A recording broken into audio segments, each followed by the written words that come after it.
So that division of labor is super important. And I think people got to do that before they even think they're ready for it. I've seen that over and over again.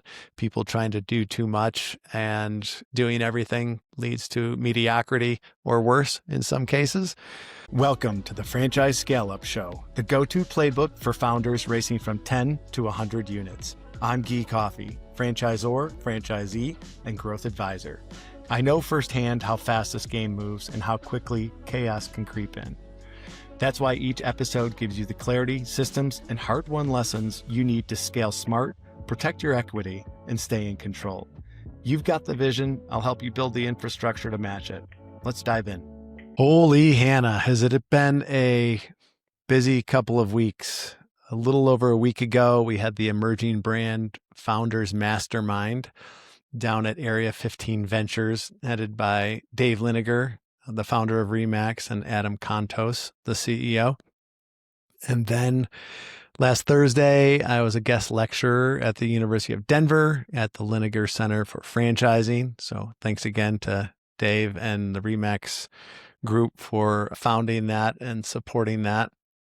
And then earlier this week, I was in Cleveland for a board meeting for our Head to Toe brands board, and learned a lot in every situation. So this one is going to be on what I learned at the Emerging Brand Founders Mastermind event down in Castle Rock. And we had 9 founders there of emerging brands. Dave Linigar gave a speech sitting at the table right there with all of us, Adam Contos.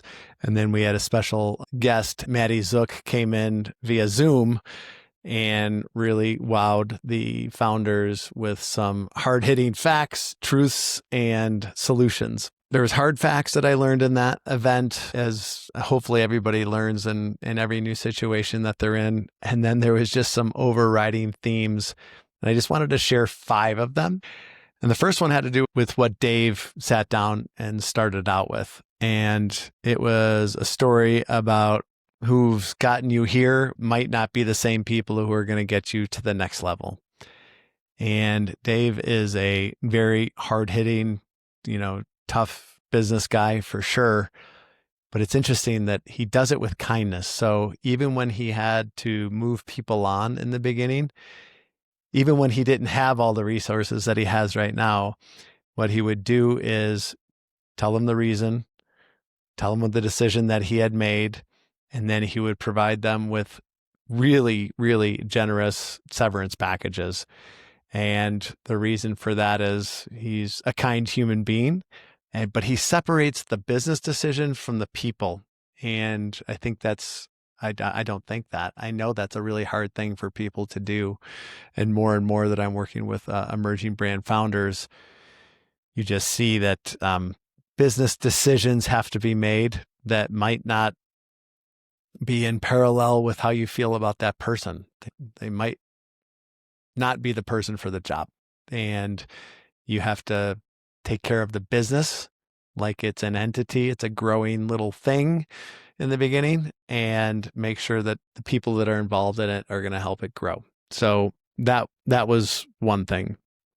And then another thing that I learned just from being in that environment all day and for the day before as well is that everybody in that building had the same type of graciousness. You were a guest, almost like you were in their home. They all knew their jobs and the processes that they used to do their jobs and everything like that. It just seemed like there was a clarity of purpose and execution.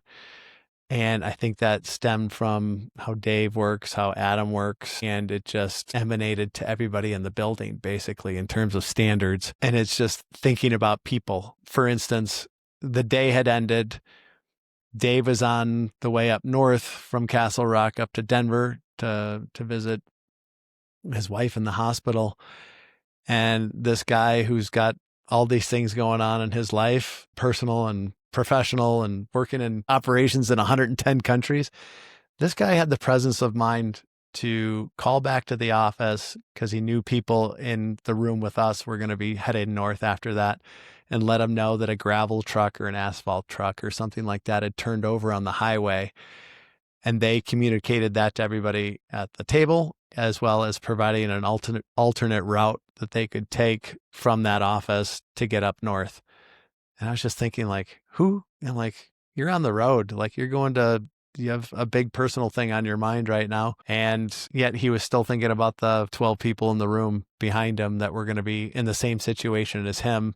And he didn't want them to get stuck in it. So I just thought that was really thoughtful. And I think all day we saw that through everybody on the staff and everybody in that building. So that was the second thing. I think to sum that up is like kindness emanates from the leadership, and it's a big deal. The other thing that I got from Dave and Adam is the whole idea of division of labor, and you got to be working in your sweet spot. And Dave shared in the beginning, they were trying to grow. They were shaking up an industry, to say the least, really, really changing it.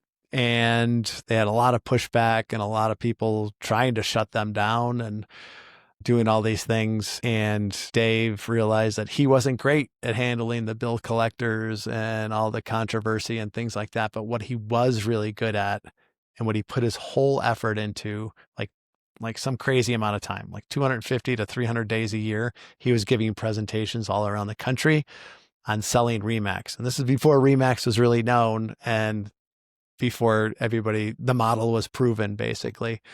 And so he had his main person, who ended up being his wife later on, handle all that. And she was fantastic at it and could handle it and have the conversations in a better way than Dave would.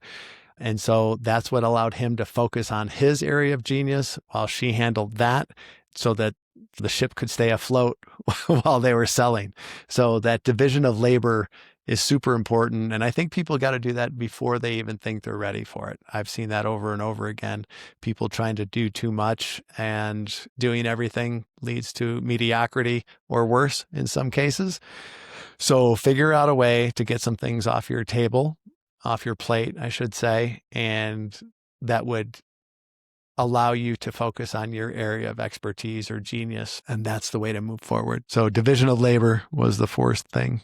One of the things that I learned is just a flex that I want to have someday. And it's not really a flex. It's just, I just saw it in process. So it's not a bigger, faster car or whatever the case may be. It was Adam and Dave have an executive assistant. They have multiple executive assistants, but one in particular is in the office, and she just stops by the office every once in a while. I don't know if it's on the hour or every half hour or whatever, just to see what. I was sitting with Adam for like 4 hours, and she stopped by, I don't know, probably 6 or 8 times in that time. Like, hey, you need anything? And he always did have something, whether it was like, oh yeah, get this up, get this over to the media people so that we can get this going. Oh yeah, I forgot. I have to get to that. We have to reschedule that meeting. So it's not a one and done at the beginning of the day, because things come up during the day. And what I found is a couple of those things that he asked Amy to handle for him were things that we were talking about. So by the time we were out of the meeting, not only had we identified them as things that needed to be done and put them on a list or an action item list that, Fathom or Otter AI would give to us later or anything like that, they were done by the time we walked out of the meeting. It's like, this is how things move faster, especially this kind of stuff. These are not monumental big things. They're tasks. And to be able to get those off your plate and handled and done before the meeting is over, I'd love to have that flex. So I don't have anybody walking around my house, stopping in my office every couple hours or an hour and asking me for new things to do, but I'd love to. So that's the flex I want. So that was something I learned, which I wouldn't have thought of before. And the other thing is, if you can hire, this is going to sound crazy, but if you can hire smart people, but social people as well, social and kind. It was interesting. At the end of the day, we were in this family office, which was gorgeous. And there's a whole wing of it that there was people in there, but we didn't know what they were doing or what their roles were or anything like that. But it seems like at the end of the day, everybody comes into this bigger kitchen communal area, and they have a cocktail or a Diet Coke or whatever, and they catch up, you could just tell everybody was super familiar with one another. And you could also tell it's like, there's new people in the building today. Let's go talk to them. And just had so many. I had a conversation with the gal who runs Porta Subs, which is, a really dynamic gal telling stories and all that. I had conversation with the head of accounting for the whole family office, this gentleman named Dan, who's like super interesting and gracious. And virtually everybody there was social. There was no awkwardness. And it was like, wow, that certainly does grease the skids of business when you have people that like to talk to other people. And I think that's something that I'm going to be looking more for as we grow, people that are just super, super comfortable.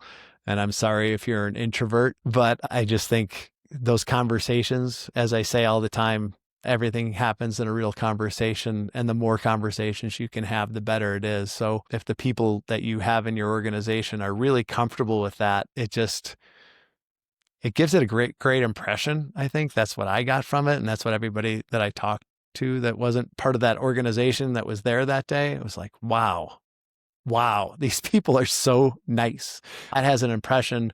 But also on the other side, like everything comes out in a conversation too. So if your people are really familiar and really comfortable and love having conversations, and they're having those conversations with other people that you are going into business with or are contemplating going into business with, a lot can be uncovered in that. So I think also on the defensive side of things, it's smart, but also as an impression kind of thing. And obviously with sales and things like that, it's better to have more conversations than less conversations, right? So that's actually something I'm going to be looking for, is outgoing personalities, people that can go into a room and at least start conversations and be really comfortable in them. And I think that's a real standout characteristic, and it's probably going to be even more and more unique as more and more people are growing up in, the Zoom and sitting behind their computers in a controlled environment all day long and not having that face-to-face interaction that they're comfortable with or can get comfortable with. So that's the fifth thing. Going back in order, the last thing I mentioned is hire social people. The fourth thing is, man, if you can, have an assistant that checks in with you like once in a while, because you can take care of things as the day is going on. The third thing I mentioned was division of labor. Try to figure out a way where you can get at least some more incremental time working in your zone of genius. The second thing I mentioned is know that if you're the leader, your people are going to probably take on the characteristics of you. So, try to be kind and nice and social and smart and have empathy, be that kind of a person. And the first thing I mentioned is be tough in business, but be kind with people. And you can do both of them at the same time. So 5 things I learned at the Emerging Brand Founders Mastermind event, besides all the technical stuff about the brands and the challenges people are having, but those were just kind of other lessons that I learned during the day. And it was such a pleasant experience to be with all those people and in a learning environment where it's like open, vulnerable, high level of trust. And it really, the more people talk about their challenges, the more they realize it's not unique to them. It's happened somewhere else, and someone's gone through it before and solved it before. So those are the 5 things I learned. I hope that helps you. And if there's any other way I can be of service to you, please just reach out to me. Thanks. That wraps up today's episode of the Franchise Scaleup Show. If this gave you a strategy you can put into play, please share it with one founder who needs the help. You might save them months of pain. If you're ready to go deeper, whether it's building your support infrastructure, accelerating territory sales, or preparing for private equity, go to guycoffey.com. That's GUYCOFFEY, and book a free franchise growth strategy call. I only partner with founders who are committed to scaling without losing control. If that's you, I'd love to connect. Until next time, protect your vision, move fast, and scale smart. I'm Guy Coffey. Talk soon.